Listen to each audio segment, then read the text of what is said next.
Terus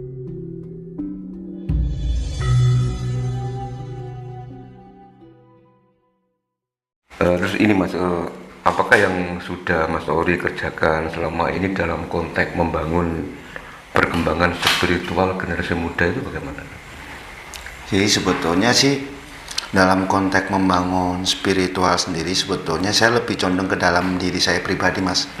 Dalam artian saya sendiri masih perlu banyak berbenah, masih perlu banyak belajar. Jadi kalau sama teman-teman sih kita sifatnya belajar bareng-bareng ya. Bukan saya menjadi sosok guru. Karena saya memahami sendiri prinsipnya tidak ada satupun orang yang mampu merubah orang lain. Karena yang bisa merubah dirinya adalah dirinya sendiri. Betul. Jadi seorang guru itu bukan membentuk, tapi dia menjadi guidance atau mendampingin atas pertumbuhan dan perkembangan setiap individunya. Nah, kalau yang selama ini kita lakukan bareng-bareng ya kita lebih ke arah bagaimana kita sama-sama belajar memahami diri, mengenali diri bareng-bareng, saling diskusi, silaturahmi untuk saling mengingatkan, cuman sebatas itu gitu. Iya, iya. Nah, ini terkait dengan guru Mas Tori.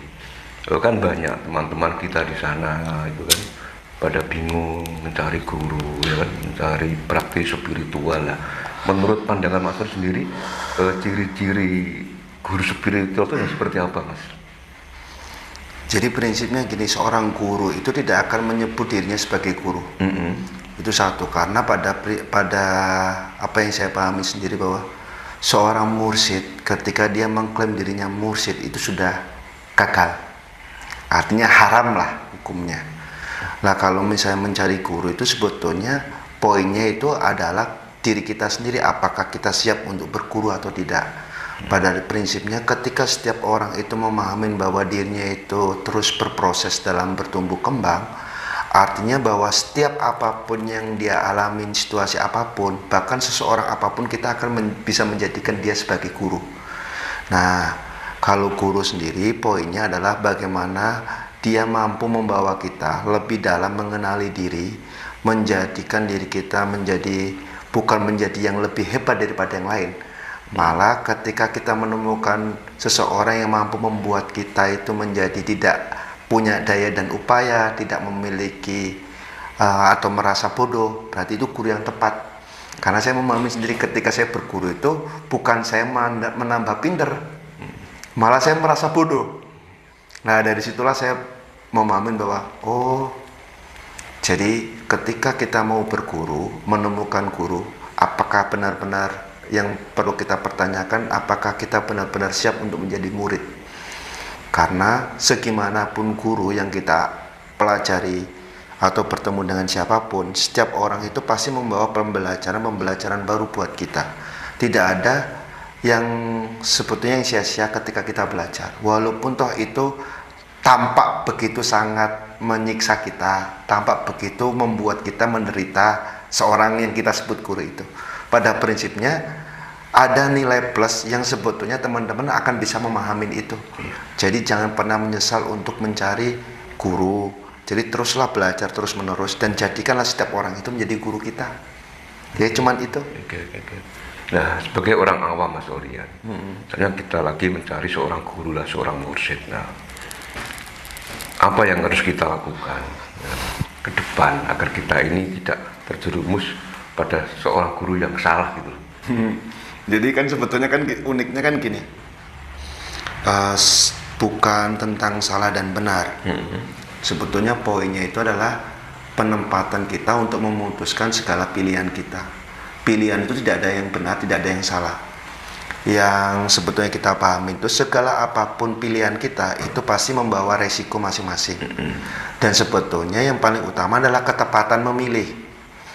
Jadi kan misalnya gini, hal-hal yang kita anggap buruk itu sebetulnya tidak pas pada porsinya, tidak pas pada momentumnya. Dan apa-apa yang dirasa baik itu sebetulnya pas pada momentumnya. Sebetulnya pembelajaran untuk kita adalah menyiapkan momentum itu.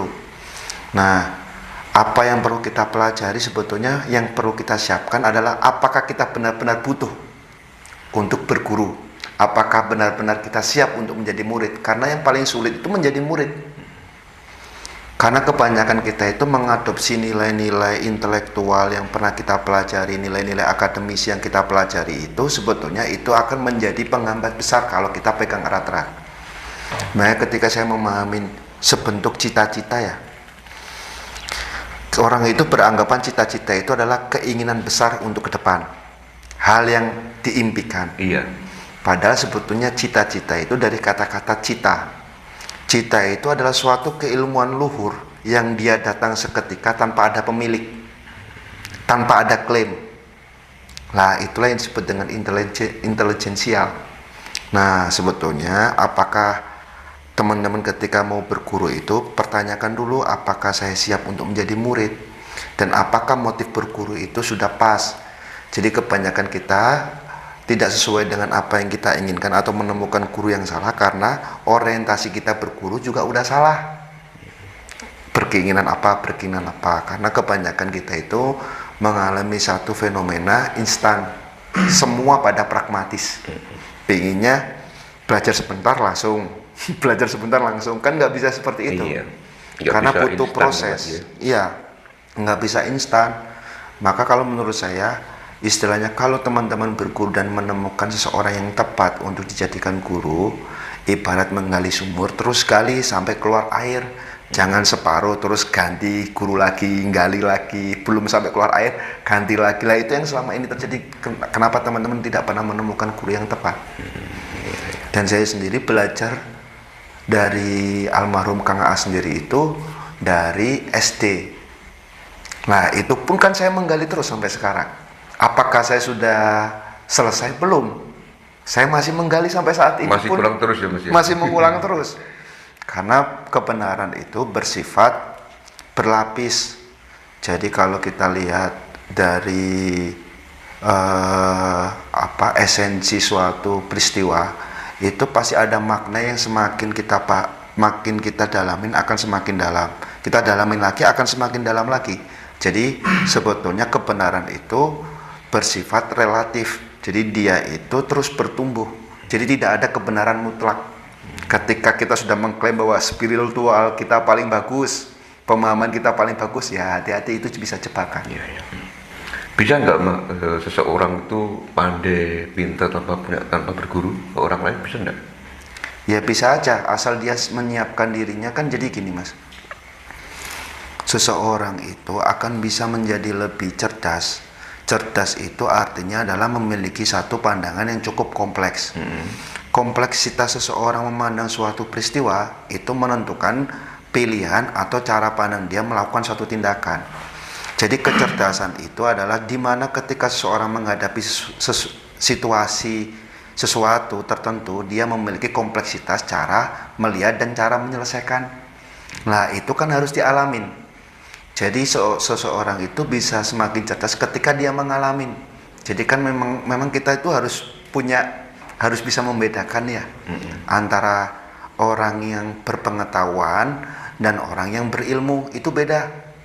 Berpengetahuan itu basicnya bisa dari katanya, bisa dari buku, bisa dari nonton, atau bisa dari membaca.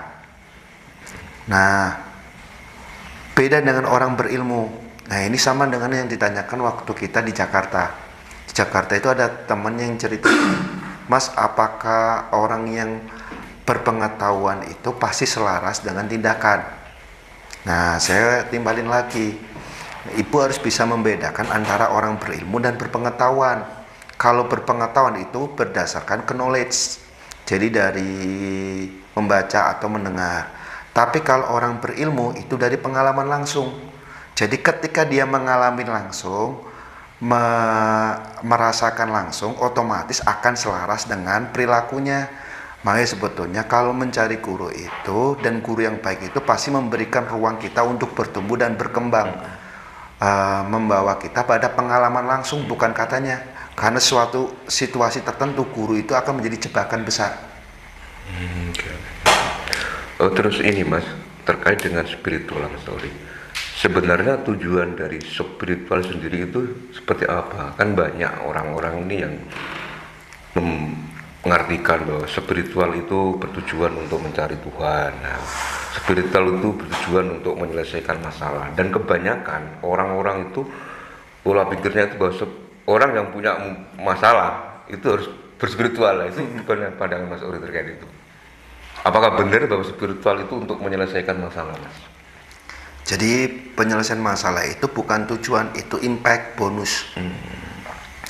Jadi makanya kan yang unik kan gini, kita itu terlalu transaksional ya dengan Allah itu. Jadi kalau misalnya mau kaya, deketin Allah, kan jadi konyol. Jadi kedekatan seseorang terhadap penciptanya itu diindikatori oleh kekayaan yang materialisme sekali lah gitu. Padahal sebetulnya spiritual itu sendiri bertujuan untuk mengenali diri, memahami hakikat dirinya.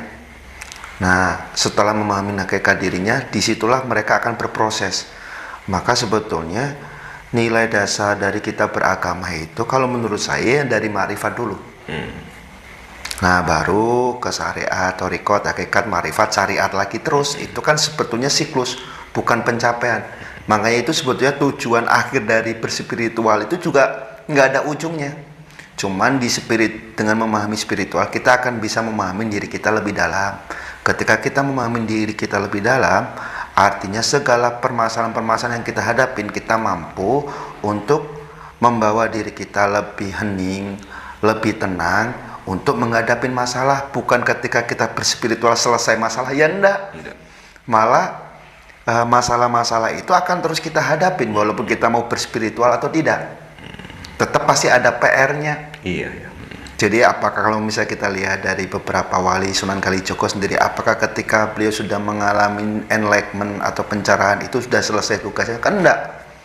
Tetap beliau harus siar. Apakah itu nggak masalah-masalah kan juga? Iya.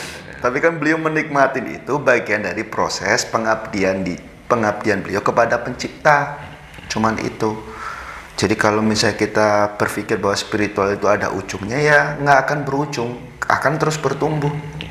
Nah, makanya kan kalau misalnya saya pelajarin dari Kang A sendiri, beliau bilang bahwa ada God consciousness, ada kesadaran manusia. Kesadaran manusia itu selalu mendekatin God consciousness. Seolah-olah bertumbuh, pasti ada jarak antara pencipta dan hamba. Nah, pasti ibarat ini kesadaran kita ini naik nih, mendekatin God consciousness. Ketika kesini, ini pasti akan gini terus. Pasti ada jarak. Nah, disinilah kita akan memahami bahwa kita adalah hamba-hambanya yang terus berproses. Tidak akan sampai ke puncak gitu, kecuali kalau kita sudah selesai hidup di dunia ini. Makanya kan hidup di dunia ini itu hampir sama dengan belajar, berproses. Jadi nggak ada hentinya. Kalau kita sudah merasa pintar, sudah merasa luhur, sudah merasa tinggi, ya berarti kita akan menjadi sejana. Nggak lama lagi itu pasti. Iya. Soalnya kan banyak, Mas, kasus di luar ya, teman-teman kita itu ketika dia itu belajar spiritual dengan harapan bisa menyelesaikan problem hidup. Nah, ketika sudah belajar, justru malah hidupnya itu stagnan, malah ada yang lebih hancur. Lah itu bagaimana? Apa yang harus disampaikan Mas Ori terkait dengan teman-teman yang mengalami seperti itu, Mas? Jadi memang nggak ada hubungannya.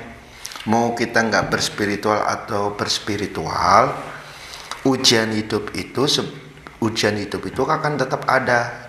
Ujian hidup itu adalah sebagai jembatan kita untuk menaikin makom yang lebih tinggi. Kalau tidak ada ujian hidup, ya nggak akan mungkin bisa naik makom manusia. Karena ketika seseorang diuji dengan ujian-ujian hidup itu artinya mereka berproses untuk memahami suatu hal yang lebih tinggi. Kalau nggak ada ujian hidup, ya berarti nggak akan naik kelas. Nggak mau berspiritual atau enggak, ya tetap sama. Nah, ketika kita berspiritual itu kita bisa lebih mudah memahami